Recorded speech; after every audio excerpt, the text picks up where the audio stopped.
Sigurado ka na ba, Mary? Tanong sa kanya ni Sister Isabel, ang pinsan niyang madre.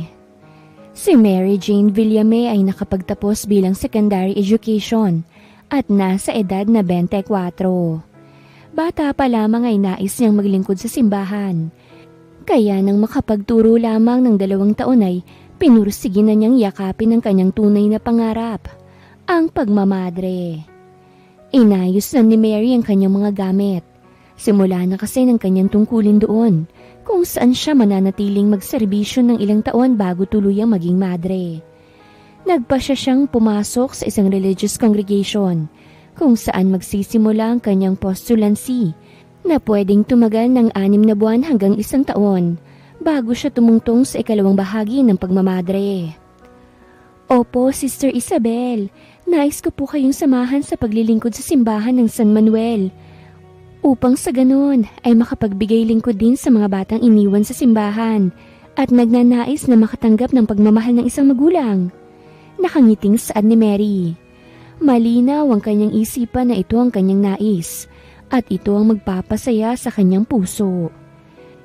Hindi ito basta-basta lang na isang mainit na pagkain na iyong iluluwa kung ikaw ay mapapaso, Mary, ha?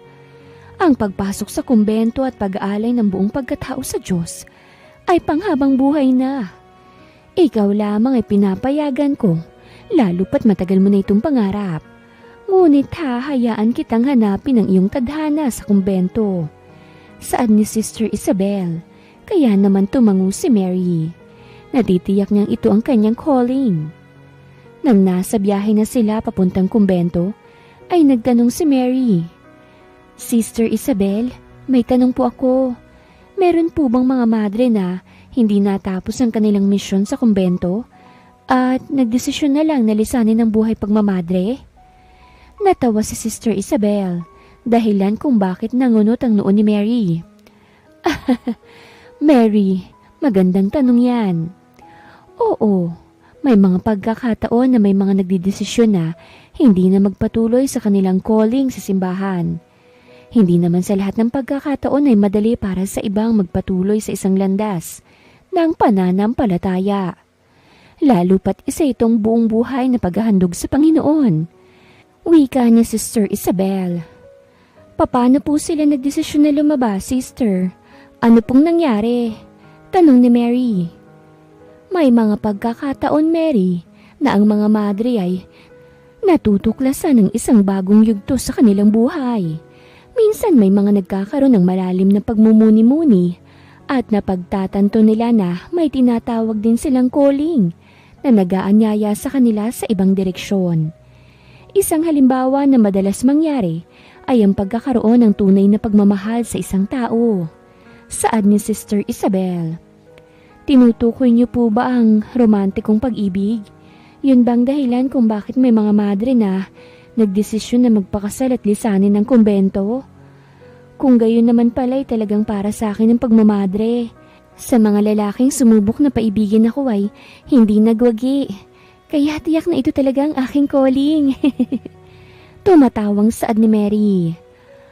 Oo, Mary. Hindi lahat ng pag-ibig ay nakapaloob sa pagiging madre. May mga pagkakataon na ang pag-ibig na iyon ay mas malalim at mas matibay na nararamdaman na hindi nila kayang iwasan. Ang ilan sa kanila, sa kabila ng kanilang piniling buhay sa simbahan, ay natagpuan ng isang pag-ibig na mas malakas pa kesa sa anumang tawag na natamo nila sa kumbento.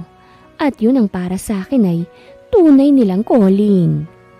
Kapag ang puso ng nagmahal at kaloob ito ng Diyos, anumang landas ang una mong tinahak, tiyak ang finish line pa rin ng iyong daan ay sa taong tunay na nagmamay-ari nito. Saad ni Sister Isabel at itinuro ang dibdib ni Mary kung nasaan ang puso niya. Kaya't huwag kang magsasalita ng tapos, lalo pat ang misyon mo ay pangmahaba ang proseso. Maraming pwedeng mangyari sa isang araw lang, Mary. Kaya't nais kong pagnilayan mo muna ang iyong desisyon at tignan kung ikaw ay makatatagal ba sa misyon. Hindi nakapagsalita si Mary at nakapag-isip ng mabuti. Ang pinakamahalaga sa lahat, Mary, ay alamin mo kung anong tunay na layunin ng iyong puso Kung talagang nararamdaman mong itong tunay na calling mo, magiging malinaw sa iyo kung anong tamang desisyon. Walang mali sa paghahanap ng pag-ibig, basta't ang puso mo ay tapat at bukas sa plano ng Diyos. Bili ni Sister Isabel. Tinuloy ni Mary ang kanyang misyon sa simbahan at buong puso niyang minahal at niyakap ang tungkuling kaloob ng Diyos.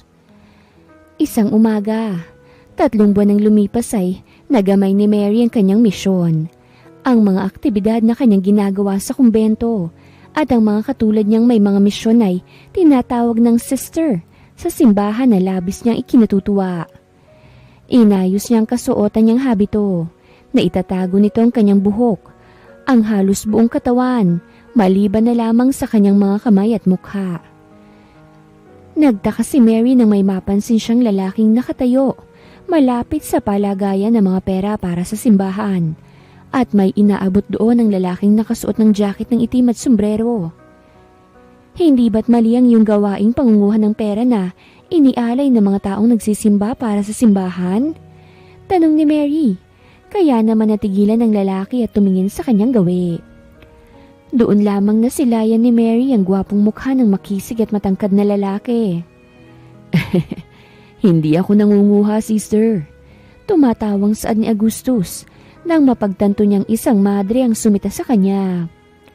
Si Augustus, isang lalaking laging tumutulong sa mga charity works ng simbahan, lalo't utos ng kanyang lolo, ay napansin si Sister Mary at nagulat sa paglapit nito sa kanya at inakala pa yata siyang kumukuha sa pera ng simbahan. Ngunit may hawak ka na ngayong pera. Gulat na tanong ni Mary at nakatingin sa hawak na 1,000 ni Augustus. Ito ay pera niyang nahulog lamang talaga sa kanyang wallet nang iwan ng sobre na naglalaman ng kanyang handog sa simbahan. Akin to. Tumatawang saad ni Augustus at iniangat ang kamay na may hawak ng pera. Kararating niya lamang kasi sa San Manuel upang lumaban bilang mayor ng lugar dahil huling termino na ng kanyang lolo. Dynasty na kasi sa kanilang lugar na pasapasahan lamang sa kanilang angkan ang pamumuno sa lungsod. Plano rin ng kanyang lolo na mapabango ang pangalan niya upang umingay at makilala. Yan ang dahilan kung bakit narito si Augustus at nagpapanggap na mabuti sa harapan ni Mary. Pinapanood ka ng Panginoon, hindi ka dapat nagsisinungaling at kumukuha ng hindi naman sa iyo. Bilin pa ni Mary at pinakakalma ang sarili. Kaya nga, sister, hindi nga ako nangunguha ng pera ng simbahan. Ngisi ni Augustus at nagpipigil ng malakas na pagtawa. Nakita na kasi niya ang pamumula ng madre sa kanyang harapan. Hindi maitatanggi ni Augustus na napahanga siya sa taglay na ganda ni Mary. Sayang lamang na mas pinili nitong maglingkod sa simbahan. Sinungaling ka, mister, saad ni Mary. Pinipigilan niyang magsungit lalo pat ayaw niyang gumawa ng eksena dahil may mga nagdarasal sa loob ng simbahan. Tuluyan ng tumawa si Augustus dahilan ng pag-iinit ng buong mukha ni Mary, lalo pat lumabas ang 2 dimples ng binata, dahilan kung bakit mas lumitaw ang taglay nitong kagwapuhan. Huwag kang tumawa at ibalik mo na lang ang iyong kinuha. May diing saad ni Mary. At ano naman ang ibabalik ko? Sa akin naman tong pera. Tumatawang sagot ni Augustus. Ano ang nangyayari dito? Tanong ni Father Frank kaya naman natigilan si Mary. Kinabahan siya lalo pat strikto ang padre. Magandang umaga po, Father. Saad ni Mary at nagmano sa padre. Nangunot ang noon ni Mary nang magmano rin ng estrangherong lalaki na kinaiinisan niya ang tawa. Lalo pat tila nangiinsulto ito. Oh, anong nangyayari dito, Augustus? Tanong ni Father Frank. Bakit hindi niyo po tanungin si sister? Tanong ni Augustus at ngumisi kay Mary na labis na kinainis ni Mary. Subalit pinakakalma niya lamang ang kanyang sarili. Father, nakita ko po kasing lalaking to na kumuha ng pera sa donation box. Para iyon sa mga bata kaya't sinita ko siya. Saad ni Mary kaya't napataas ang kilay ni Father Frank.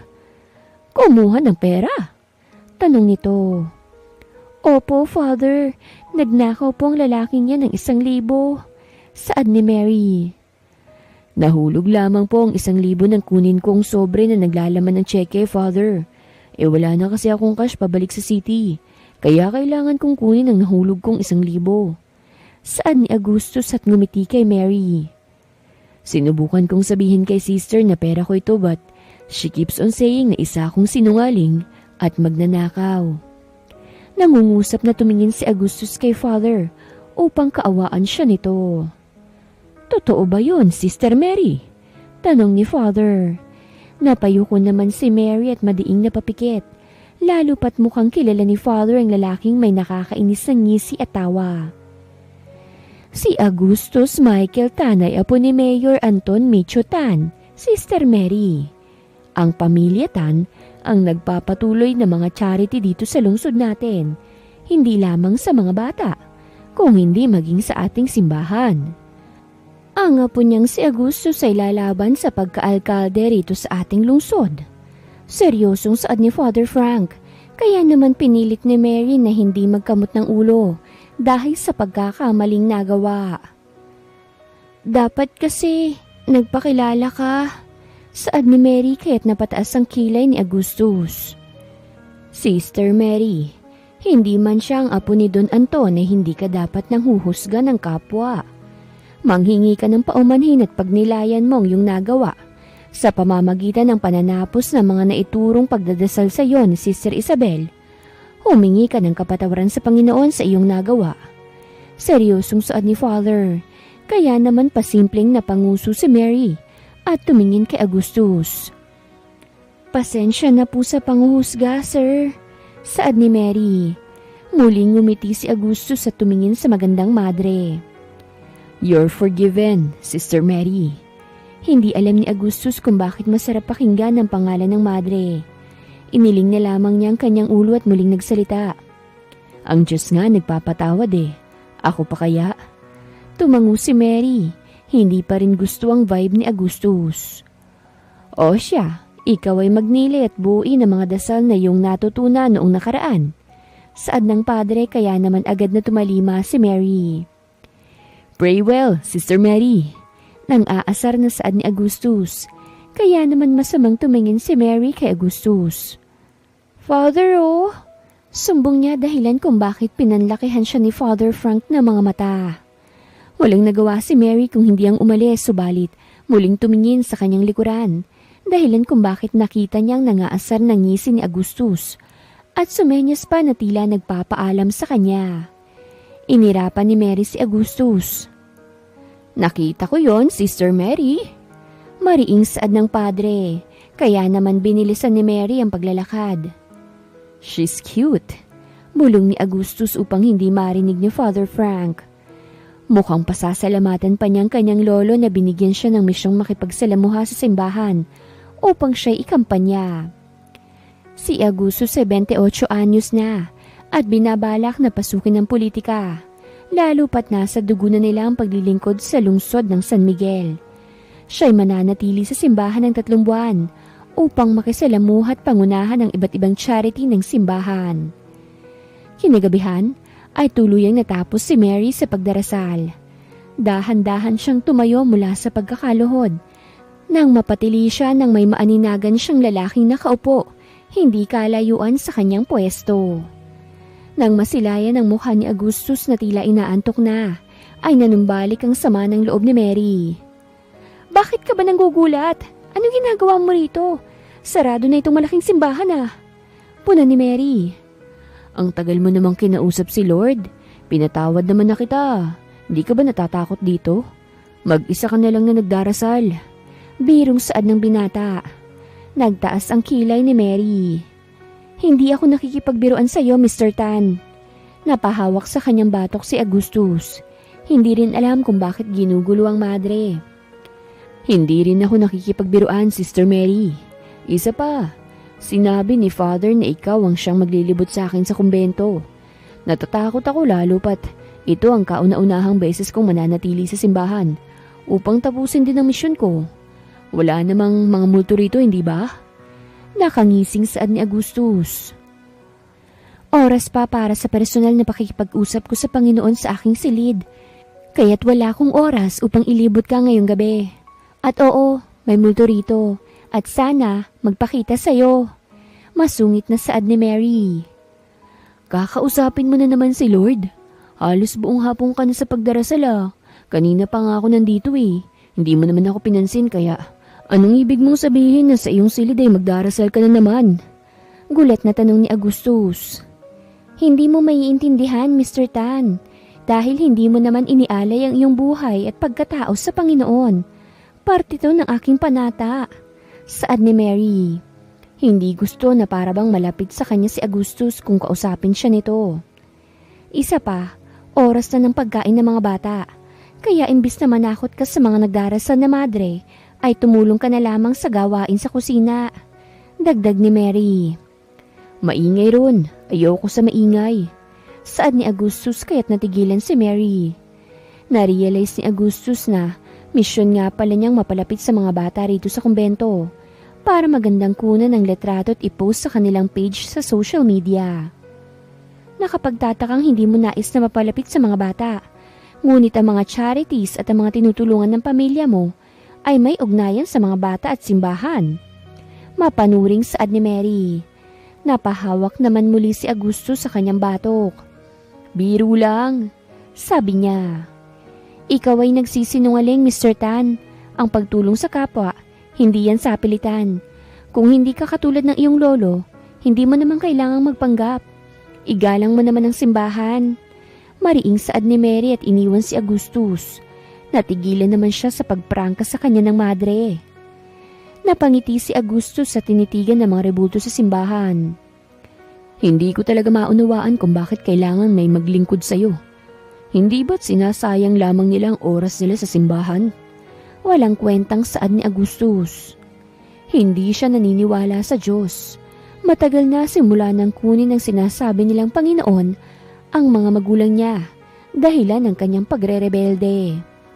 Kung hindi lamang siya natakot na mawala ng mana, ay hindi naman siya papayag sa kagustuhan ng kanyang lolo na manatili rito upang lumaban sa susunod na termino. Oo, si Agustus ay pakitang tao lamang. Wala talaga siyang balak na magbalik loob sa Panginoon. Ang pagpunta niya rito ay pakitang tao lamang. Lumipas ang buong linggo at napansin ni Sister Mary na hindi nakikipagsalamuha si Agustus masyado sa mga bata. Subalit sa tuwing may kumukuha ng litrato upang ipost yun sa page ng charity para sa mga bata, ay meron ito. Naalala niyang lalaban nga pala ito bilang alkalde sa kanilang lungsod. Tignan mo yung si Augusto, Sister Isabel, oh. Hindi ba't katakatakang nandirito siya sa simbahan para sa mga bata? Subalit hindi naman nakikisalamuha sa kanila. Chismis ni Mary kaya naman naramdaman niyang pinitik siya ni Sister Isabel. Ikaw ba'y chismosa, Sister Mary? Abay baka lang nakakalimutan mo kung sino ka rito. Suway ni Sister Isabel subalit ngumuso lamang si Mary. Totoo naman yun, Sister Isabel. Alam kong sumisingaw sa vibe pa lamang ng tan na yun ang pagiging pakitang tao. Nandito lamang yun dahil may kailangan. Ang layo-layo niya kay Don Anton. Ang mag-asawang tan naman na grandparents ni Agustus ay hindi naman ganyan. Pansin ni Mary kaya naman napailing si Sister Isabel. Hindi niyo po ba alam na bawal akong pagchismisan? Biglang singit ni Agustus. Kaya naman nanlaki ang mga mata ni Mary, maging si Sister Isabel. Hindi nila namalayang nakalapit na si Agustus. Hindi ka kaya namin pinag-uusapan? Yun ang lumabas sa bibig ni Mary. Kaya naman ay napatakip siya sa kanyang bibig dahil sa pagsisinungaling. Sister Mary! Malalaki ang matang suway ni Sister Isabel. Napahawak na lamang si Mary sa kanyang noo. Patawad Sister Isabel. Alam mo, ikaw talaga Sister Mary ha. Pinag-iinitan mo na ako eh. Nung unang pagkikita pa natin, mainit ng dugo mo sa akin nun eh. Alam mo bang minus points yan sa langit? Natatawang saad ni Agustus. Kaya naman nainis lalo si Mary. Ginagawa mong biro ang Panginoon, Agustus. Suway niya sa binata. Nanginisihan lamang siya. Huwag mo kasi akong pag-initan, Sister Mary. Baka isipin kong crush mo ko. Tumatawang saad ni Agustus. Gustong-gusto ni Augustus kapag nagtatalo sila ni Mary dahil palaging namumulang natural nitong mukha. Isa akong madre, hindi ako magkakagusto sa isang katulad mo. May diing saad ni Mary. Naghibit balikat na lamang si Augustus sa tumalikod kila Mary. Hindi yan ang pinapakita mo, Sister Mary. O sige ka, kasalanan yan. Biro ni Augustus bago nagmamadaling umalis. Nang mapansin na namumula na sa galit si Mary.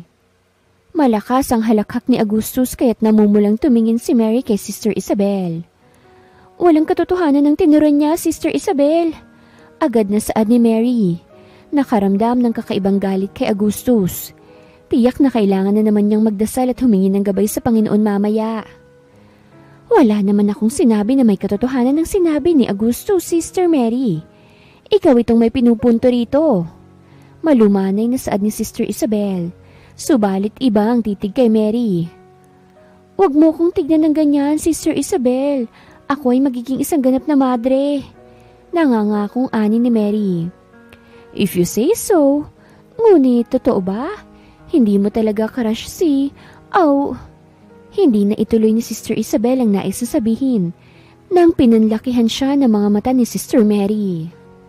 Kilabutan ka nga sa mga sinasabi mo, Sister Isabel. Kung hindi ka magtitigil ay isusumbong kita kay Father.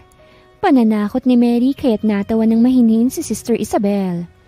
Simula talaga nang dumating si Augustus ay napakalaki ng binago nito sa takbo ng buhay niya sa kumbento. Isang linggo ng hapon sa simbahan, si Augustus at Mary ay nagtutulungan sa isang charity event para sa mga bagong ulilang bata na idinala sa kanila mula sa isang simbahan sa Maynila na nagkukulang na sa pondo upang panatilihing maalagaan ng maayos sa mga bata. Ang simbahan ay puno ng mga batang masaya at abala sa iba't ibang gawain. Puno ng saya at tawanan. Ngunit sa kabila nun ay nanatiling tahimik si Augustus sa isang gilid. Naramdaman ni Mary ang lungkot sa pagtitig ni Augustus sa mga ulilang bata.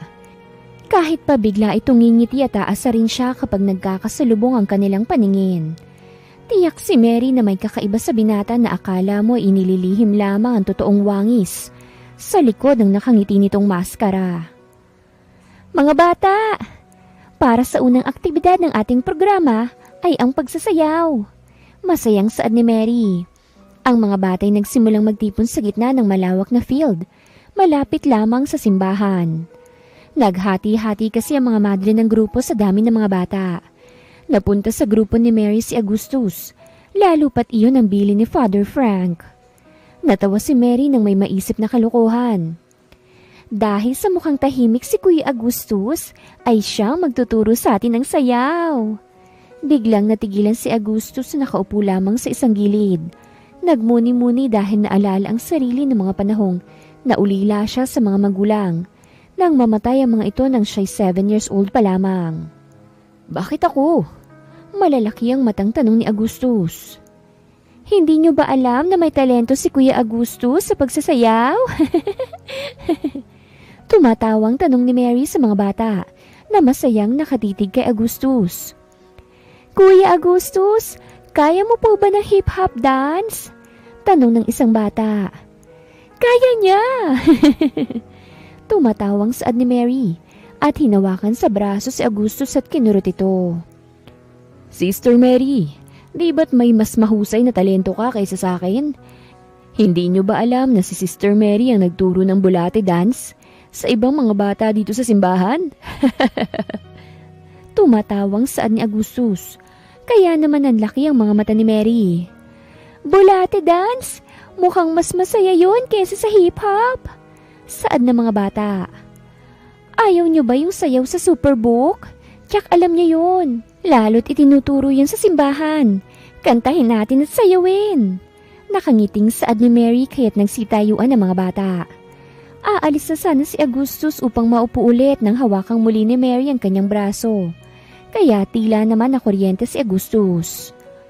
Bumilis ang pintig ng kanyang puso nang masilayan ang pagngiti ni Mary kapag nakikipagsaya sa mga bata. Hindi mo ba alam ang kanta sa Superbook? Tanong ni Mary. Hindi, di naman ako bata. Pabalang na sagot ni Augustus. Umirap si Mary kaya't muling sumilay ang magandang ngiti sa mga labi ni Agustus. Jesus sa krus, ika'y namatay. Paninimulang kanta ni Mary. Hindi ko nga alam, ituro mo sa akin. Tumatawang saad ni Agustus at sa hindi malamang kadahilanan ay sinubukan ni Agustus na mapalapit sa mga batang ulila na noon ay iniiwasan niya dahil nagpapaalala ng masama niyang nakaraan. Itinuro sa kanya ni Mary ang kanta, maging ang step kaya tuwang-tuwa ang mga batang sinasabayan silang dalawa. Sister Mary, ano? Siguradong gumaling na ako sa interpretive dance. Huwag ka lang masyadong magtaka kung biglang mag-split ako dito ha. Malakas na tumawa si Agustus nang irapan siya ni Mary. Hindi akalain na mapapasaya siya ni Mary sa konting oras lang ng kanilang pagsasama. Kahit na kadalasan ay nagbabangayan sila. Si Kuya Agustus parang robot. Saan ni Hans? Natawa ng malakas si Mary dahil sa sinabi ng batang si Hans. Samantalang sinang-ayunan yun ng iba pang mga bata. At malakas na tinawanan si Agustus. Sister Mary, mas magaling pa si Kuya Agustus magpatawa kaysa sumayaw. Saad naman ni Divine. Nagtuloy-tuloy ang nakakapagod ngunit masayang araw ni Agustus. Hindi makapaniwalang napasaya siya ng mga bata. Matapos sa mga activities na mga ito, ay si Agustus at Mary ay nagtulungan sa paghahanda at pamamahagi ng pagkain sa mga bata. May konting kwento rin. Ang sayang magbigay, hindi ba Agustus? Tanong ni Mary. Sumilay sa unang pagkakataon ng ngiti na walang halong biro at pangaasar sa labi ni Agustus. Isang tunay na ngiti para kay Mary ang ibinigay ni Agustus. Oo, Sister Mary, masaya nga. Nataon lang na hindi ko masyadong napagtutuunan sa mga nakaraang araw dito sa kumbento. Mahinang saad ni Agustus. Matapos ang buong araw ng pagtulong sa mga bata, si Agustus at Mary ay naglakad sa kahabaan ng hallway sa simbahan. Mga ngiti at tawanan ang naghatid sa kanila sa pintuan ng kanilang mga silid. Sister Mary, salamat para sa araw na ito ah. Napakatamis sa mga ngiti ng mga bata eh. Sigurado ako, magiging mas magaan ang buhay ko kung mas madalas ko kayong makakasama. Mahinang saad ni Agustus kaya naman natigilan si Mary. Huwag kang mag-alala Agustus. Ang importante ay matutulungan ng mga bata. Kung gusto mo, magsimula tayo sa mas marami pang aktibidad. Lalo pat charity naman talagang ipinunta mo rito, hindi ba? Saad ni Mary. Nagtagbo ang kanilang mga mata. Saglit na lumakas ang hangin. Tila may ibinubulong sa kanilang mga tenga.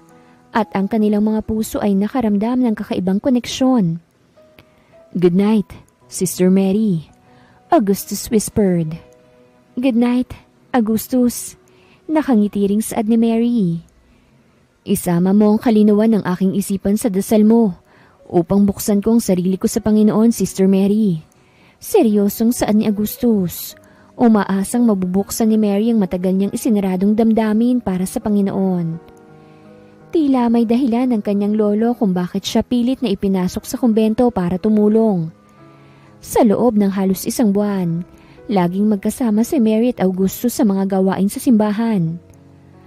Boo! Pananakot ni Mary kaya naman malakas na napatili si Augustus.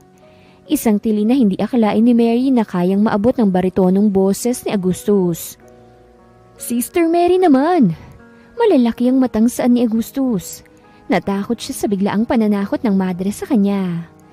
Tumatawa lang si Mary na iwan si Agustus. Kaya naman napailing na lamang si Agustus at hindi maiwasan ang pagngiti niya.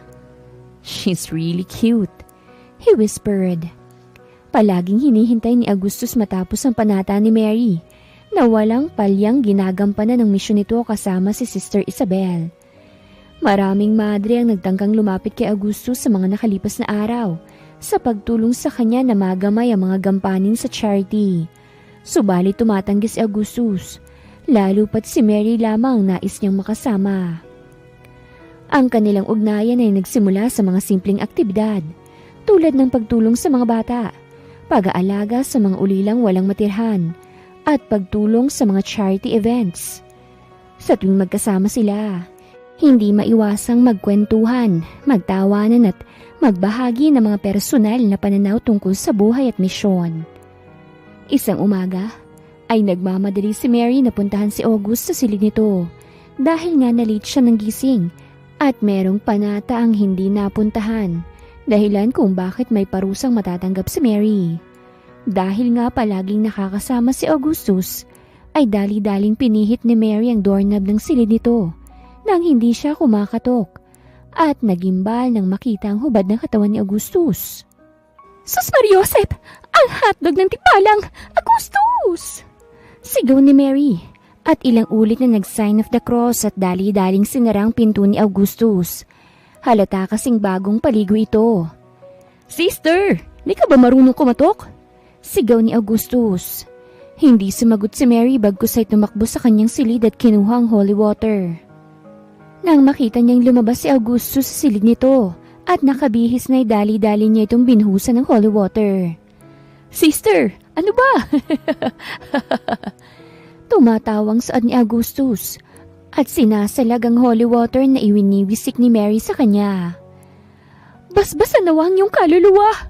Sigaw ni Mary at mainit ang buong mukha. "Sister Mary, hindi pa naman ako patay." Tumatawang saad ni Augustus at pilit na inaagaw kay Mary ang hawak na bottle ng holy water.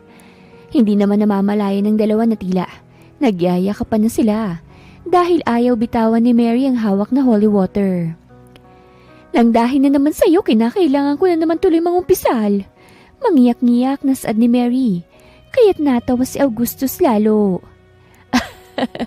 "Kasalanan ko po bang hindi ka kumakatok? Kwarto ko ho yun, kaya malamang gagawin kong nais kong gawin sa loob." Saad ni Augustus. "Naku, patawarin nawa ko ni Lord." Bubulong-bulong na saad ni Mary. "Napaka-OA mo naman, Sister Mary. Malay mo naman dahil sa nakita mo ay napagtanto mong hindi pagmamadre ang nais mo." Biro ni Augustus kaya't inirapan siya ni Mary. Natigilan lamang sila sa kanilang ginagawa nang may nagpeke ng ubo sa hindi kalayo ang parte ng kwarto.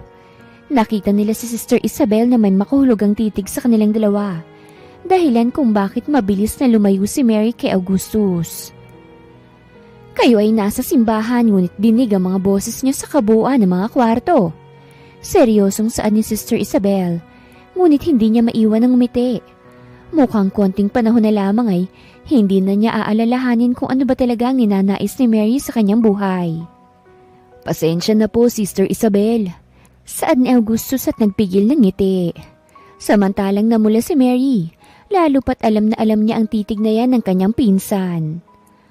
"O ano pang hinihintay ninyong dalawa?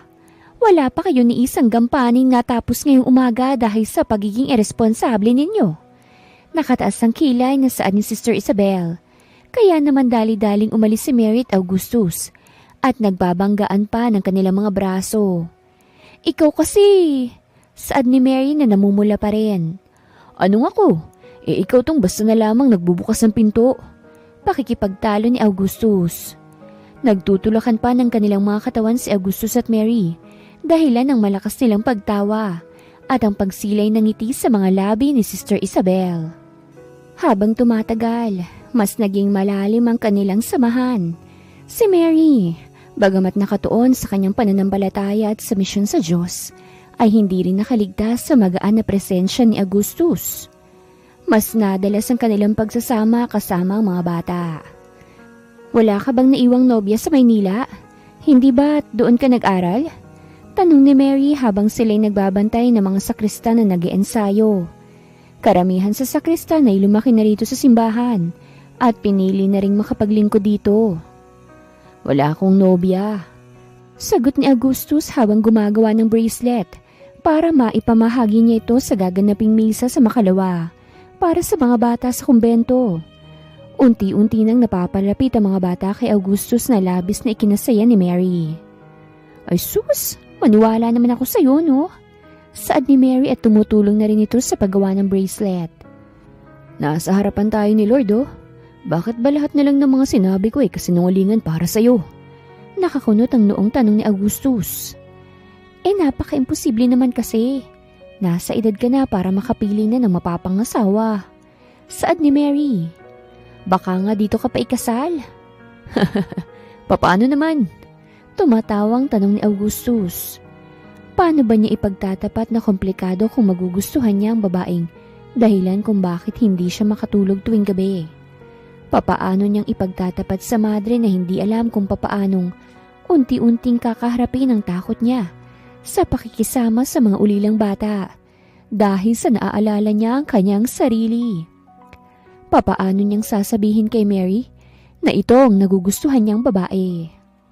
Natatawa na lamang si Augustus, lalo pat suntok sa buwan ng mapaibig si Mary na ang goal ay maging isang madre at ilaan ang buong pagkatao sa paglilingkod sa Diyos. Unti-unti na kasi ni Augustus na nakikita ang kahalagahan ng buhay bilang isang lingkod ng Diyos. Naging mas tapat sa kanyang mga layunin, ngunit may mga sandali pa rin na nag-aalangan siya. Nakikita niyang may koneksyon sa pagitan nila ni Mary, ngunit natatakot siyang magpahayag ng nararamdaman. Hindi niya rin sigurado kung ang kanyang mga intensyon ay puro pagnanais ng pagtulong o may halo ng ambisyon. Hindi alam ni Augustus, basta't masaya siya sa piling ni Mary. Wala akong nobya, Sister Mary. May nagugustuhan akong babae pero napaka-komplikado. Kaya naman hindi ko na muna masyadong iniisip ang pag-aasawa. Mahinang saad ni Augustus kaya't natigilan si Mary. May nagugustuhan ka ng babae? Muling tanong ni Mary. Oo, gustong gusto. Mahinang sagot ni Augustus. Hindi alam ni Mary kung bakit tila may kumirot at sumakal sa kanyang puso sa ipinagtapat ni Augustus sa kanya. Iniiling ni Mary ang kanyang ulo at pilit na iwinaksi sa kanyang isipan ang nararamdaman. Nang mapansing nalalapit na ang katapusan ng misyon ni Augustus sa simbahan dahil magsisimula na ang kampanya, ay umaasa si Mary na hindi niya mararamdaman pa ang abnormal na pagtibok ng puso para kay Augustus. Lalo pat isa itong pagkakasala. Isang araw, si Father Frank ay nagpasya ng tulungan si Augustus sa kampanya. Alam niya ang kakayahan at ambisyon ni Augustus at nakatakdang lumaban para sa posisyon ng alkalde ng kanilang lungsod. Nang gabing yun, nagsimula nang magbukas ang isang bagong kabanata sa buhay ni Augustus. Isang kabanata ng politika. Sinimulan ng ikampanya ni Father Augustus dahilan kung bakit sa tuwing may misa ay natatalakay ang pagtakbo ni Augustus para sa pagiging alkalde ng lungsod. Sa isang hindi inaasahang pagkakataon, habang si Mary ay naglalakad, nakarinig siya ng ilang hindi inaasahang pag-uusap mula sa itaas ng simbahan. Sa ikalawang palapag, lalo pat nasa malapit lamang siya mula sa mga nag-uusap dahil katatapos niya lang sa kanyang panata at sa kanyang pagdarasal. Sa isang silid na hindi karaniwang pinupuntahan, narinig niyang nag-uusap si Augusto sa tangka ng kamay nitong simulan na hindi pa niya nakikilala. Alam mo naman na kailangan kong simbahan sa mga susunod pang mga linggo bago tuluyang mangampanya mulan. Hindi para tulungan ng mga bata, hindi rin para maglingkod, kung hindi para makuhang suporta ng mga tao sa akin. Hindi naman ako nagsasayang ng panahon kaya't buuin na natin ang 3 buwan na pananatili ko rito. Yan ang sabihin mo kay Lolo. Alam mo naman na kapag akong naging alkalde ng lungsod, maraming makikinabang. Pero kailangan ng mukha ng simbahan sa likod ko upang makakuha ng mas siguradong panalo. Saad ni Augustus. Sinabi niya lamang yan lalo pat ayaw pa niyang umalis at iwan ng simbahan kung nasa saan si Mary. Pero Senyorito Augustus, alam mong delikado na kung mananatili ka pa rito sa simbahan. Lalo pat mainit ng tingin sa'yo ng mga kalaban sa posisyon. Tiyak nasisiraan ka nila at maglalabas ng akusasyon sa'yo dahil sa pananatili mo pa rito. Nais mo rin bang makatanggap ng masasakit na akusasyon ng simbahan na ito? Tanong ni Mulan lalo pat kailangan ng mangampanya ni Augustus. Hindi ko papayagan na mawala ang pagkakataong ito. Kung magiging mayor ako, makikinabang din naman ng simbahan na ito eh. Isa pa, tumigil naman na tayo sa pagpo-post sa social media ng kung anumang aktibidad na ginagawa ko rito. Saad ni Augustus, ayaw talagang umalis. Nagulat si Mary at parang pinipigilan ng sarili sa kung anumang panghusga para kay Augustus. Namutla at hindi makapaniwala sa narinig. Naging mabigat ang bawat paghakbang niya pabalik sa kanyang silid. Hindi na kayang pakinggan pa ang kanilang usapan. Puno ng kalituhan, sakit, at pagkabigo sa puso niya. Hindi makapaniwalang may ganoong kasamaang hangarin ng lalaking napalapit sa kanya at sa mga bata sa kumbento. Kinabukasan, si Mary ay hindi na katulad ng dati. Nagpatuloy siya sa kanyang mga gawain, ngunit ang mga mata niya ay puno ng tanong at kalituhan. Ang babaeng tapat at masiyahin sa paglilingkod sa Diyos ay nagkaroon na ng pagdududa sa intensyon ni Augustus. Hindi niya alam kung ipagtatapat ito kay Father Frank. Sister Mary, nagpinta kami nila Marcus para i-display sa labas ng simbahan. Nagulat si Augustus nang malamig na lamang na tumitig sa kanya si Mary. Nilampasan siya nito at ipinagpatuloy ang pakikipag-usap sa kasamahang madre. Hindi naman sumuko si Augustus sa pag-akalang baka masama lang ang pakiramdam ni Mary. Kinagabihan ay masaya siyang tumabi kay Mary, lalo't oras na ng kanilang hapunan. Subalit magsasalita pa lamang si Augustus, ay tumayo na si Mary at nagpaalam sa mga bata na kasalo nila na mauuna nang bumalik sa silid nito. Hindi maunawaan ni Augustus ang pagiging malamig sa kanya ni Mary. Ayos naman sila noong nagdaang mga araw. Ngayon lamang naging ganito si Mary. Inaway mo na naman ba si Sister Mary, Kuya Augustus? Tanong ni Marcus. Nagulat si Augustus at agad na umiling.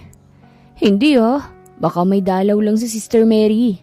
Hayaan na lamang muna natin. Takutin natin kapag nasa good mood na. Umabot ng 1 linggo ang pagiging malamig ni Mary kay Augustus at malapit nang mapigtas ang pagtitimpi niya sa madre. Isang gabi, nang makita ni Augustus na natapos na si Mary sa panata nito ay agad siyang humarang sa daraanan ng madre. Did I did something to you that you didn't like? Augustus asked. Nabigla pa si Mary sa biglaang komprontasyon mula kay Augustus, pero hindi kalaunan ay walang gana niyang tinignan ng binata. Pagod ako sa buong maghapon na gawain, Augustus. Wala akong planong makipagbiruan sa iyo ngayon. Magpapahinga na ako. Walang ganang sagot ni Mary. Kung ganun ay may kasalanan nga ako kaya't hindi mo ako pinapansin. Tanong ni Augustus.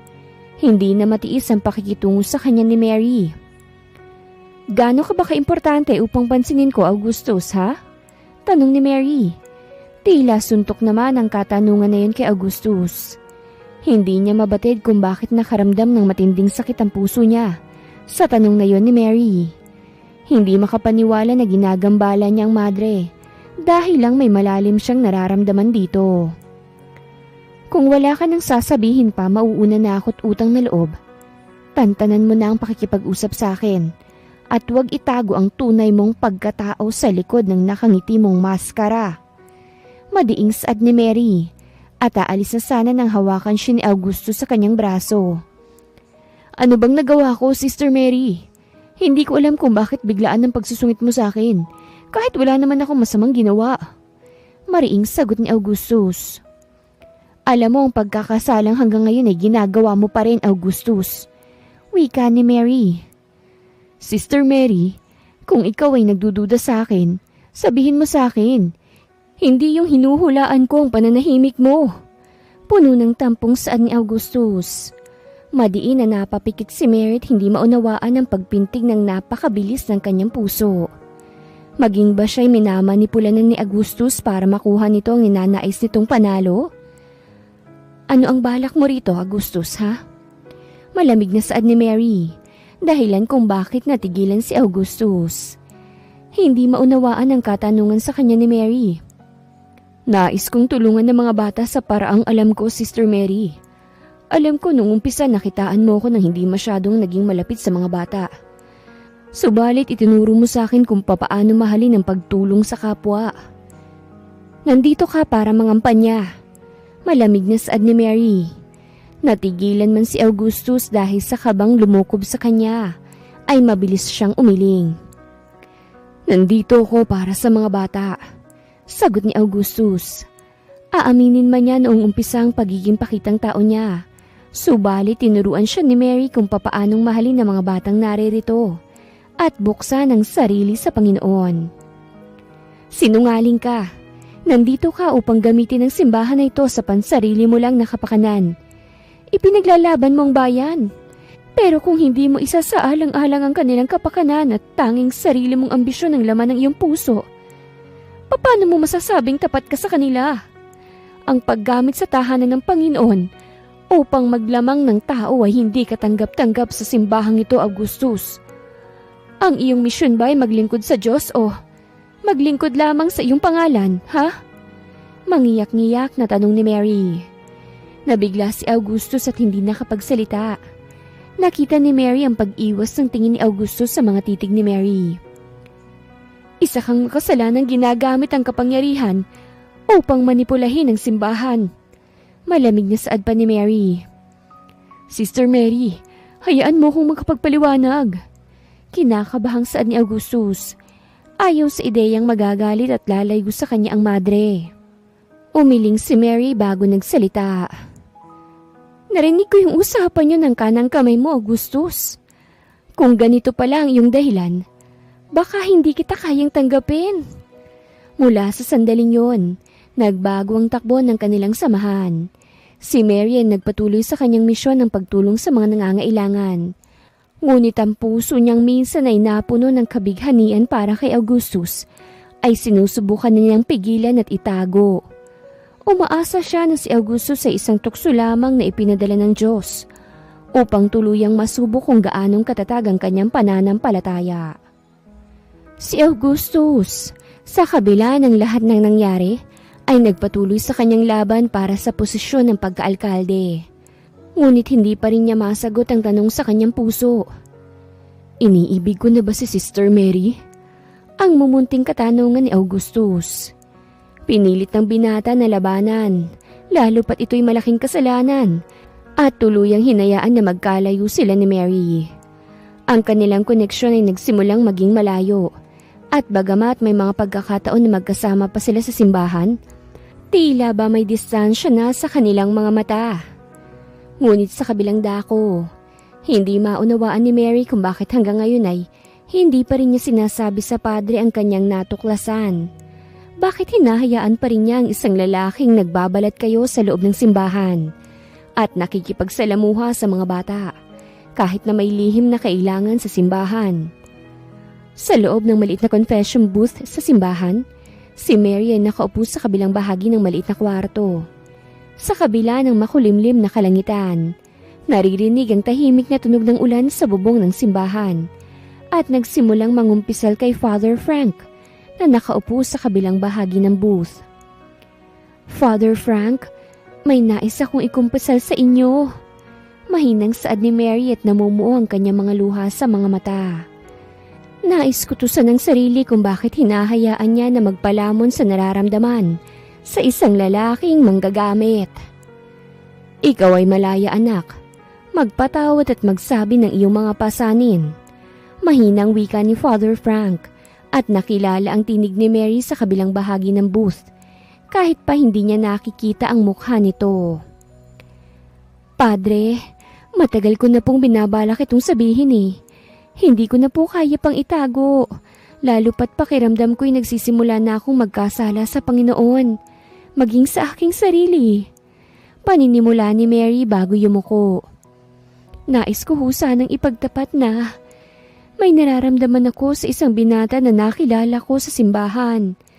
Sa kabila ng lahat ng galit ko sa kanya, sa mga bagay na ginawa niya, may nararamdaman akong hindi ko na kayang itanggi pa. Pananapos ni Mary. Bago yun ano bang naging pagkakasala ng binatang iyong naiibigan? Tanong ni Father Frank. Nagulat man sa ipinagtapat ni Mary, subalit ang Diyos ay puno ng pagpapatawad at ang pagmamahal ay kumikilos ng hindi natin namamalayan. Isa siyang lalaking nagpapanggap na tumulong sa iba. Siya po ay nanggagamit ng simbahan para sa sarili niyang kapakanan. Idinamay niyang magandang dangal ng simbahan upang makakuha ng simpatya sa mamamayan ng San Manuel, na siya'y nangaabuso ng ating tiwala para sa sariling kapakinabangan. Bago pa man ang galit ko sa kanya ay naging malalim. Lahat ng ginawa niyang ito ay nagdulot ng sakit sa akin at maging sa aking pananampalataya. Emosyonal na saad ni Mary. Tatanggapin ang anumang sasabihin sa kanya ni Father Frank.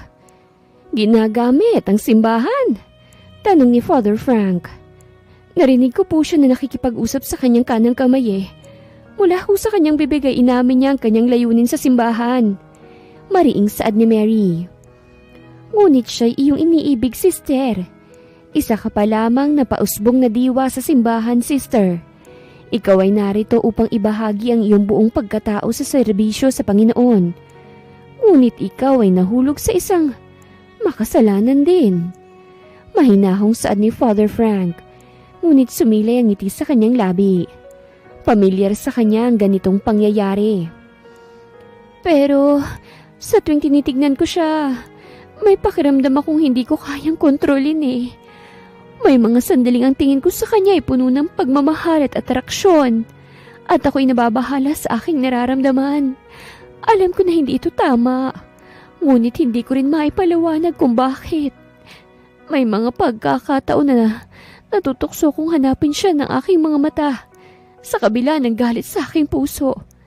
Alamin ang kanyang iniisip para sa akin. Kahit na isa akong tagapaglingkod ng Diyos sa kanyang tahanan. Paliwanag ni Mary. Napahikbi si Mary ngunit tinapos pa rin ang kanyang sinasabi. Isa ho akong makasalanan, Father. Ang puso ng tao ay mahirap pagkaisahin, sister. Minsan ang ating galit at pagmamahal ay nagiging magkasama sa loob ng ating isipan. Ngunit ito ay isang pagsubok na kailangan nating lampasan. Patawarin mo ang iyong sarili, anak. Ang mga nararamdaman ng puso ay hindi mo lubos kontrolado. Ngunit ang iyong mga desisyon at mga aksyon ay may kapangyarihan kang baguhin na siyang maiaayon mo sa iyong kagustuhan. Ipagdasal mo ang iyong kaluluwa at hingin ang gabay ng Diyos upang mapagtagumpayan ang lahat ng ito. Nais kong itatak mo sa iyong isip habang kinakausap mong Panginoon. Sino ka ba, sister? Ano bang nilalaman ng iyong puso? Mabigat pa rin ba ang iyong hangaring tuluyang maging isang ganap na madre o isa na ang ganap na babae? Saad ni Father Frank, dahilan kung bakit natigilan si Mary. Salamat, Padre. Hindi ko na po alam kung papaano kong maaalis ang sakit at ang kalituhan sa puso ko. Pero ngayon, naramdaman ko ang pagpapatawad na kahit ako'y nahulog, may pagkakataon pa akong magsimula muli at pagnilayan ng inyong sinabi. Mahina ngunit kinakabahang saad ni Mary kay Father Frank. Magdasal tayo, sister. Huwag mong hayaang masira ang iyong pananampalataya at kalinisan ng iyong isipan. Labanan mo ang tukso kung ang sinisigaw ng iyong puso ay ang paglilingkod sa Diyos. Dahil ang tunay na kaloob ng Diyos ang siyang mas magiging malinaw sa iyo. Magtiwala ka lang sa kalooban ng Diyos. Mahinang saad ni Father Frank. Opo, Padre. Salamat po. Mahinang saad ni Mary. Magpatuloy ka sa iyong misyon, sister. Binibigyan kita ng pagkakataong muling yakapin ang pagiging ganap na madre. Pagpalain ka ng Diyos. Wika ni Father Frank. Nagdasal si Mary at Father Frank.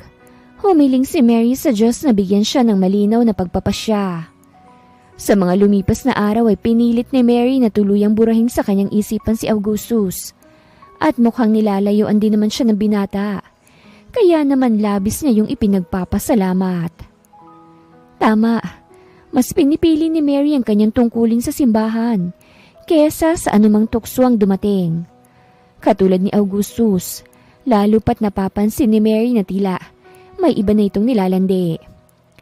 Isang babaeng palaging nasa simbahan, hindi yata para magsimba, kung hindi ang masilayan si Augustus at makipaglandian dito. Magkasama na naman sila. Hindi ba't nagsisimba lamang yan dahil kay Augustus? Biglang tanong ni Mary kaya't natigilan si Sister Isabel. Hindi niya alam ang isasagot sa sinabi ni Mary. Sa kabilang dako, akala ni Augustus na matitigil ang kanyang nararamdaman kay Mary nang lumayo na siya sa madre at makipagkilala kay Alice. Katulad na lamang ngayong umaga na siyang nagbabantay sa mga bata upang magpinta sa mga parol. Namimiss ko na si Sister Mary. Saad ni Marcus, kaya naman natigilan si Augustus. Nais man niyang sumagot ay nanatili lang siyang tahimik. Oo nga, kapag si Sister Mary ang kasama natin, palagi tayong tumatawa. Nakangusong saad ni Nerson. Kapag kasi kasama natin si Sister Mary, palagi kaming nakangiti, hindi ba, Kuya Augustus? Ikaw pa nga ang palaging topic namin Saad ni Leo, kaya naman sumilay ang ngiti sa mga labi ni Augustus.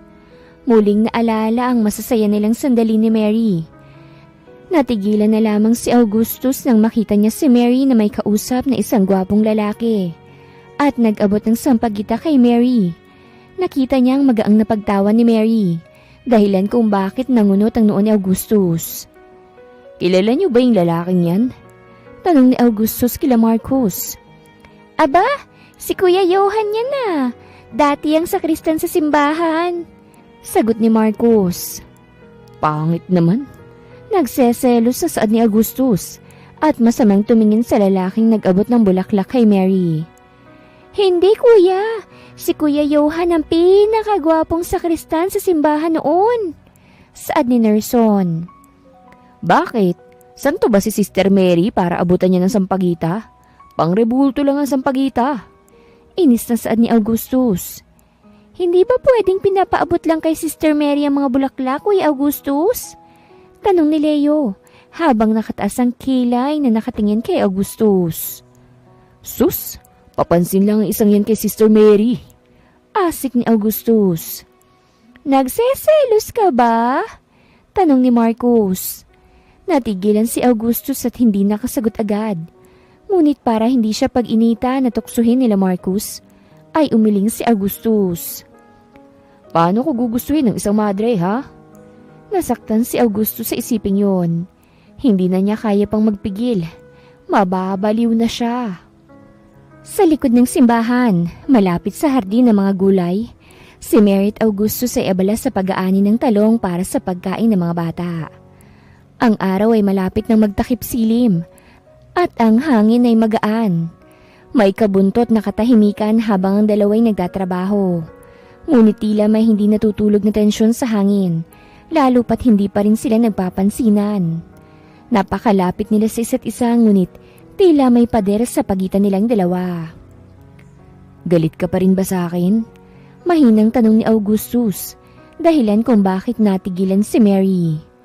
Hindi sumagot si Mary kaya't bumuntong hininga si Augustus.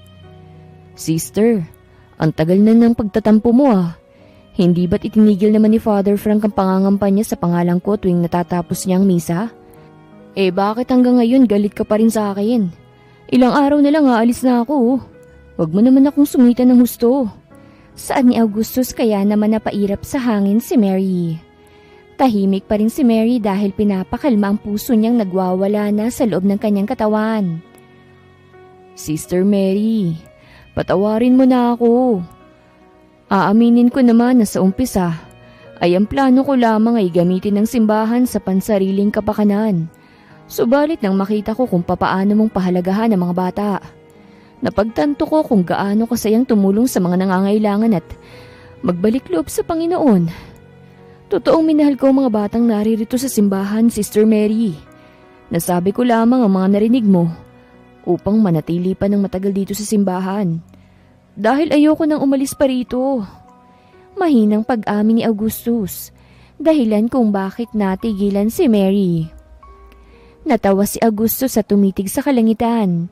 Gustong tanungin ng Panginoon kung ano bang plano nito sa kanya na tila lahat ng taong importante sa kanya ay kinukuha ng Diyos upang siya'y magdusa. Hindi ko na kayang magtago pa, sister. May nararamdaman ako para sa iyo Hindi ko na kayang ilihim. Hindi ko na kayang magsinungaling sa sarili ko. Seryosong saad ni Augustus, dahilan kung bakit nagimbal ang isip ni Mary. Mas naging mabilis ang pintig ng puso ni Mary, na tila anumang oras ay kakawala na ito sa kanyang dibdib. Augustus, mahinang bigkas ni Mary. Mahalin mo naman ako, Sister Mary. Mahinang saad ni Augustus at tumitig sa gulat ng mga mata ni Mary. Augustus, Ano bang sinasabi mo? Alam mo na hindi ito tama. Malalaki ang matang saad ni Mary. At anong mali? Mali bang umibig? Magkagusto sa isang babae na nais ialay ang buong sarili sa paglilingkod sa Diyos? Marami ng madre. Hindi ba pwedeng ibigay ka na lamang niya sa akin? Wala namang masama sa nararamdaman ko eh. Ikaw ang tipo ng babaeng hinahanap ko, Sister Mary. Sinubukan kong pigilan to. Saad ni Augusto sa tinuro ang kanyang dibdib kung nasaan banda ang kanyang puso. Samantalang titig na titig lamang si Mary na nagiging maulap na ang ilalim ng kanyang mga mata. Ikaw ang sinisigaw nito at sinasabi niya sa akin na hindi masamang ibigin ka. Madiing saad ni Augustus. Augustus, nais kong maging madre. Sigaw ni Mary. Pues pag-isipan mong muli ang desisyon mo na yan matapos nito. Yun ang saad ni Augustus at biglang hinawakan ang pisngi ni Mary at hinatak papalapit sa kanya upang maglapat ang kanilang mga labi. Nagulat si Mary sa kapusukan ni Augustus, ngunit mas natakot siya sa kanyang sarili nang maramdamang nagustuhan niya ang halik ng lapastangang binata. Dahan-dahan na bumagsak ang mga luha sa mga mata ni Mary at kahit labag sa kanyang loob ay itinulak niya si Augustus at mabilis na dumapo ang palad niya sa mukha nito. Nagsalubong ang mga titig ni Mary at Augustus. Ang lakas ng loob mong halikan ng isang madre, Augustus! Ano ba? Umiiyak na saad ni Mary. Sister Mary, bakit? Bakit hindi mo ko kayang mahalin? Nagpipigil na iyak na tanong ni Augustus. Hindi matanggap na nabigo ang kanyang pagmamahal. Augustus, hindi ko kayang itanggi ang nararamdaman ko para sa iyo, ngunit hindi ko magagampanan ang aking pananampalataya kung susunod ako sa gusto mong mangyari. Isa kang tukso na kailangang puksain ito. Umiiyak na saad ni Mary at itinuro ang kanyang dibdib kung saan ang kanyang puso bago nagpatuloy. Hindi ko kayang itapon ang lahat ng aking pinaniniwalaan dahil lang sa isang kasalanan na kayang baguhin ang aking buhay, Augustus. Ang mundo nating dalawa'y magkaiba. Umiling si Augustus bago muling nagsalita. Sister Mary, hindi ko alam kung anong dapat kong sabihin pero nasaktan ako. Ako ba para sa iyo isang malaking tinik sa pangarap mong mangyari? Di mo ba kayang talikuran ng tungkulin sa simbahan at yakapin ang nararamdaman mo para sa akin? Hindi.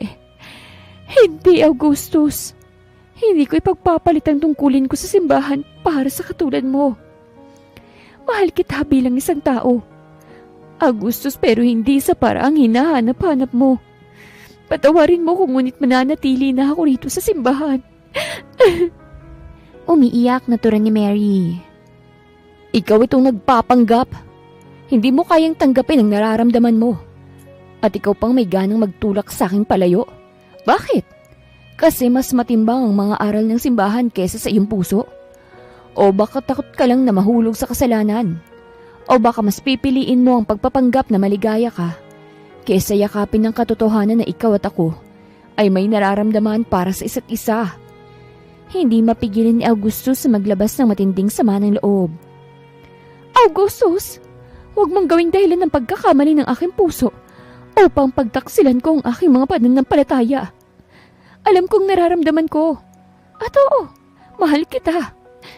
Pero ang pagmamahal na yun ay isang tukso. Isang tukso na kailangang puksain bago pa lumumog ang aking kaluluwa sa kasalanan. Hindi ko kayang magpatuloy sa landas na ito. Hindi ko kayang sumunod sa kagustuhan mo na parang walang halaga ang lahat ng itinaguyod ko. Kailangan ko ng lakas upang itaboy ka. Hindi dahil wala akong nararamdaman. Kung hindi dahil nararamdaman ko ay magdadala ka lamang sa akin sa mas malalim na kasalanan. Pakikipagtalo ni Mary at sinubukang lumayo kay Augustus, subalit hinawakan nito ang kamay ni Mary. Hindi ba't kasalanan ng magsinungaling sa iyong sarili? Iniibig mo na ako, Mary. Pakikipagtalo ni Augustus, dahilan kung bakit muli niyang naramdaman ang palad ni Mary sa kanyang pisngi. Sister Mary, Mariing pagtatama ni Mary kay Augustus. Hindi ka pa namang ganap na madre. Mariing saad ni Augustus. Ano bang nais mong baguhin sa akin, ha? Hindi mo ba ako pwedeng piliin at mahalin na lang? Alam mo, kaya kong magbago para sa'yo, Sister Mary. Hindi mo kailangang baguhin ang iyong sarili para sa akin, Augustus. Hindi ko magagampanan ang pagiging madre kung magpapadala ko sa iyong mga pangako at ilusyon. Ipinagpapalit mo ang lahat ng kung anong tama sa isang kasalanang alam mong mag-aalab lamang na apoy na magsisira sa atin pareho. Huhusgahan tayo ng malupit ng mundo. Ang pagkakaroon ng nararamdaman na hindi dahilan upang tanggapin ang isang masakit na katotohanan na sa huli, akong mahihirapan dahil hindi tayo pwede. Idiniin ni Mary ang huling katagang sinabi niya. Sabihin mo ngayon sa mga mata ko na hindi mo ko pinipili at isa kong kasalanang kailangan mong puksain. Dahil kung nagkataon na ako man ang piliin mo, wala akong pakialam sa iisipin ng mundo. Mahinang saad ni Augustus. Sa huling pagkakataon, nais niyang marinig ang pagtataboy ni Mary sa kanya. Hindi kita pinipili, Augustus, at hindi pipiliin. Dahil ikaw ay kasalanang hindi ko nais na lumamon sa akin. Madiing saad ni Mary at napahikbi nang makita niya ang pagsilay ng mapait na ngiti sa labi ni Augustus. Okay, good luck then, Sister Mary.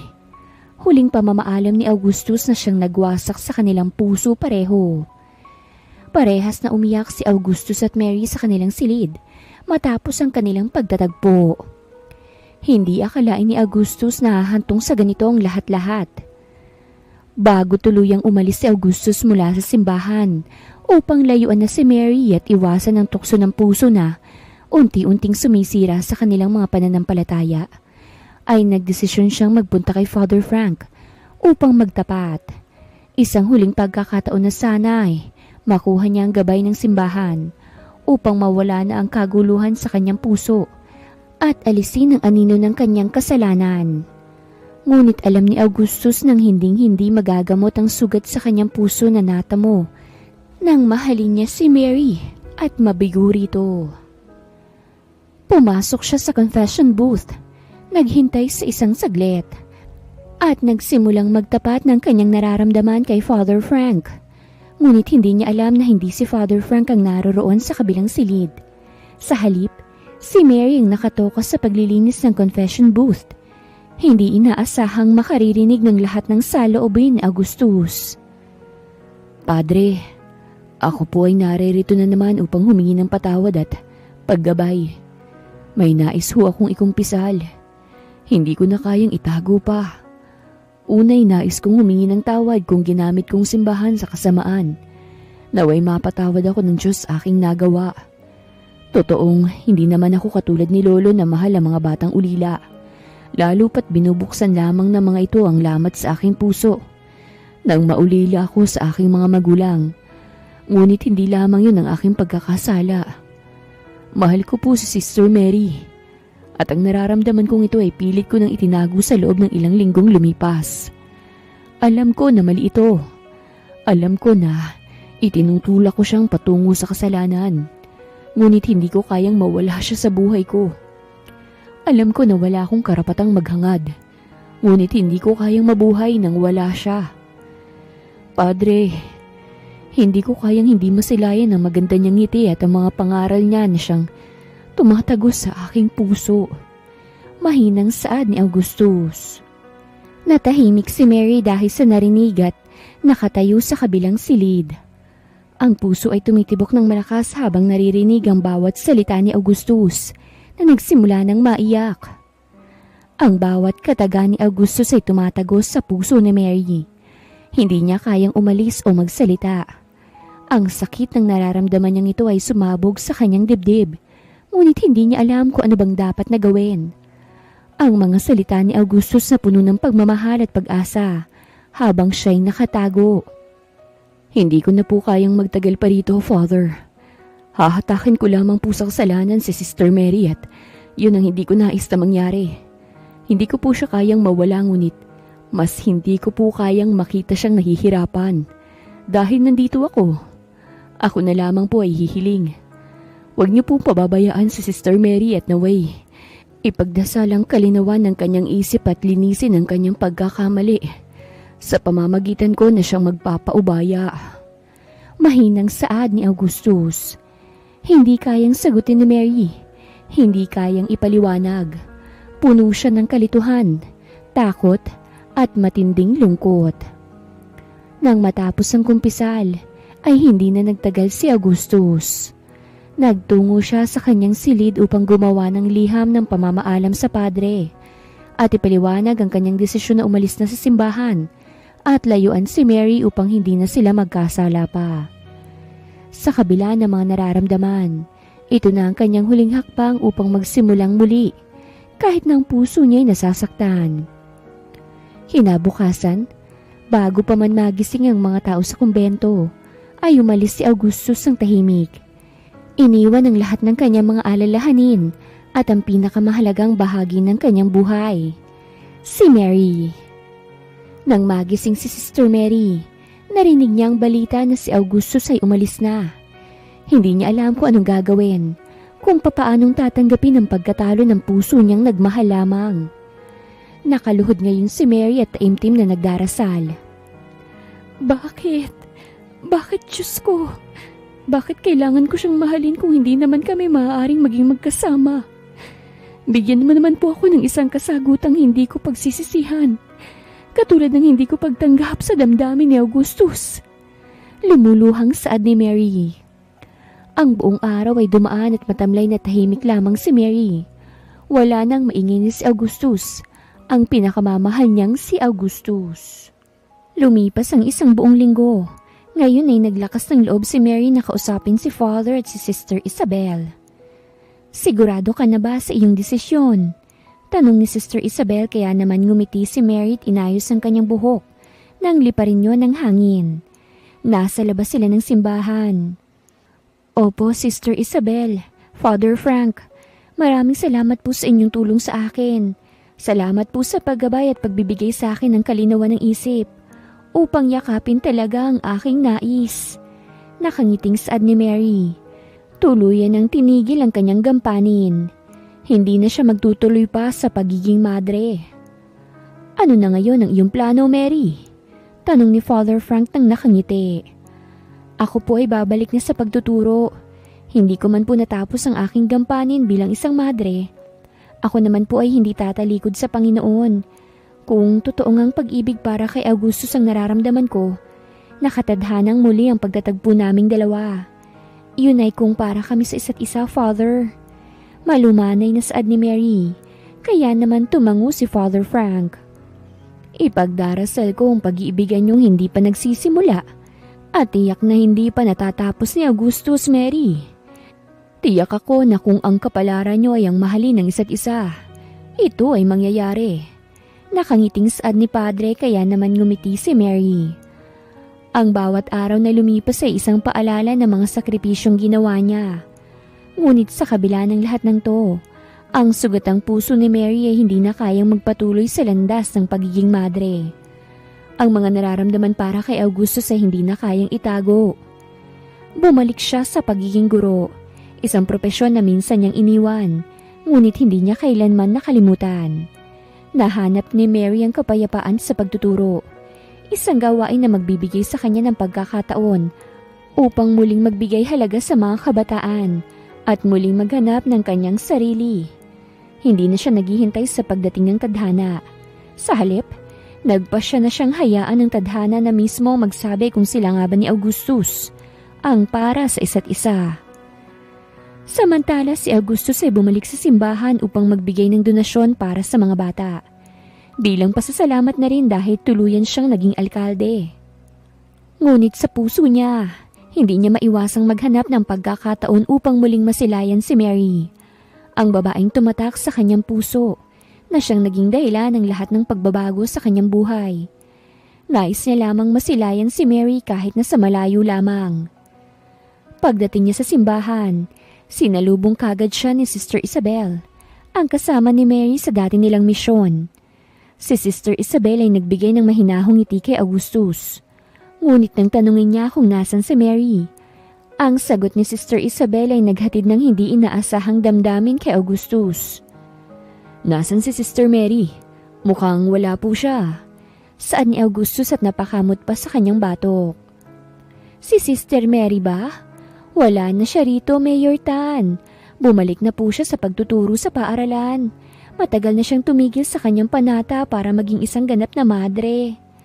Ipinagpatuloy po niya ang buhay sa labas ng kumbento na naghihintay ng kanyang tadhana. Makahulog ang saad ni Sister Isabel. Ang mga salitang yon ay parang dagok sa dibdib ni Augustus. Sa kabila ng kanyang mga pagdududa at ang sakit na dulot ng nakaraan, isang pag-asa ang muling sumibol sa kanyang puso.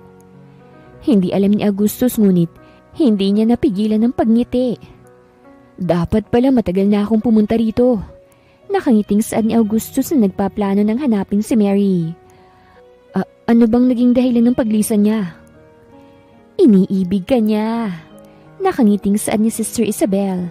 Kaya naman natawa si Augustus at mas lalong natuwa nang makita ang sobre na ibinigay ni Sister Isabel.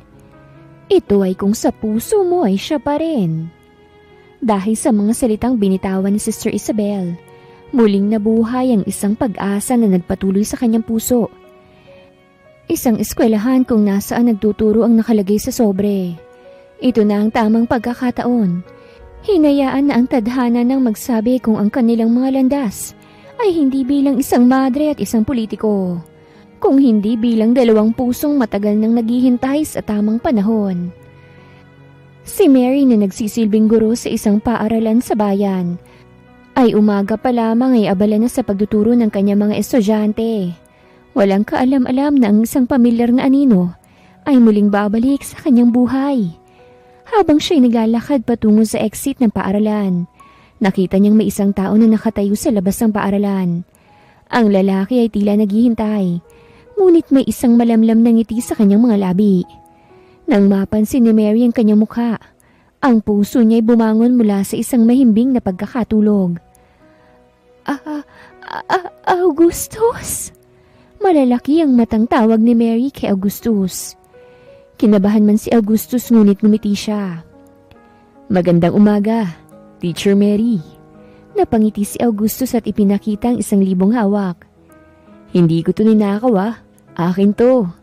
Natawa ito dahil sa kalokohang naisip. Mas magandang tawagin kang teacher kaysa sister.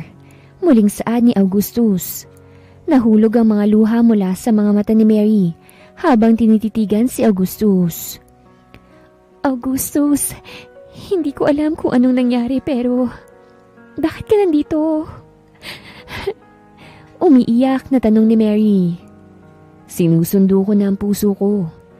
Ngayon Mary, dahil natutunan ko ng tanggapin ang sarili ko, ang lahat ng pagkakamali ko, nandito ako dahil napagtanto kong hindi ko kaya nang wala ka. Hindi ko kayang palampasin ang pagkakataong makasama ka.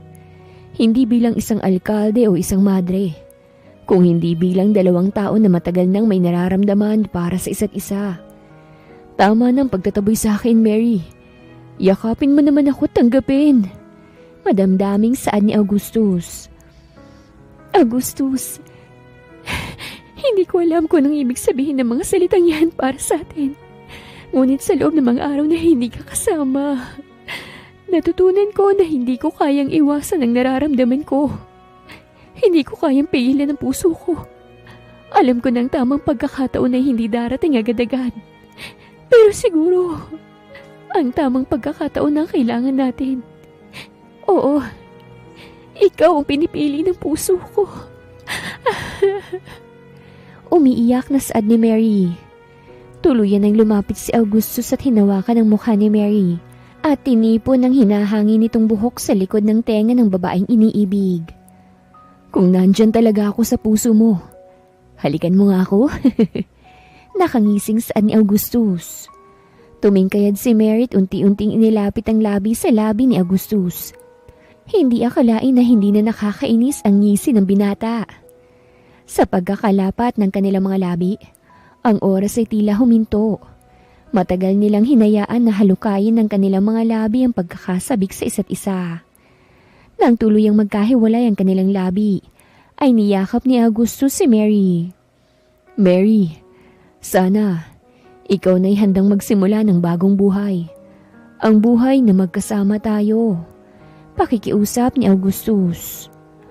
Ang tamang pagkakataon ay dumating na at sa mga simpleng sandali, natutunan nilang tanggapin ang isa't isa ng buo. At sa pagdapo ng araw sa kanilang mga mukha, naglakad sila patungo sa bukas ng kanilang buhay. Dito nagsimula ang kanilang kwento.